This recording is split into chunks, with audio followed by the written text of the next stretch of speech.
चोंडी अलिबाग मांडवा मार्गावरील धोकादायक वृक्ष हटवा, सरपंच प्रसाद गायकवाड यांची मागणी। कनकेश्वर फाट्यानजीक भर रस्त्यावर कोसळलेले वृक्ष सरपंच प्रसाद गायकवाड यांनी हटविले।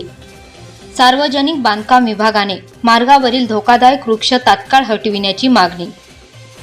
सामाजिक सेवाभावी कार्यात अग्रेसर असलेले धडाडीचे तरुण उमदे सक्षम नेतृत्व तथा ग्रुप ग्रामपंचायत किहिमचे सरपंच प्रसाद उर्फ पिंट्या गायकवाड यांनी जनहितार्थ प्रश्नी व रस्ता सुरक्षेच्या मुद्द्यावर विशेष पुढाकार घेतलाय। चोंडी अलिबाग मांडवा मार्गावर हजारो पर्यटक दैनंदिन ये-जा करीत असतात। या मार्गावरील धोकादायक वृक्ष सार्वजनिक बांधकाम विभागाकडून तात्काळ हटविण्यात यावेत, अशी मागणी सरपंच गायकवाड यांनी केली आहे। कनकेश्वर फाट्यानजीक भर रहदारीच्या रस्त्यावर वृक्ष कोसळला। पर्यटक व नागरिकांची वाहनांची वर्दळ सुरू असताना हा वृक्ष कोसळला। सुदैवाने यावेळी जीवितहानी टळली, मात्र प्रसंगावधान राखत मार्गावर कोसळलेले वृक्ष सरपंच प्रसाद गायकवाड व वाहतूक पोलीस यांच्या मदतीने तात्काळ हटविण्यात आले।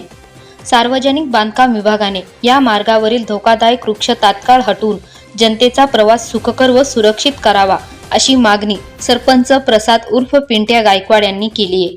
Dhammasheel Sawant, news bureau, Raigad.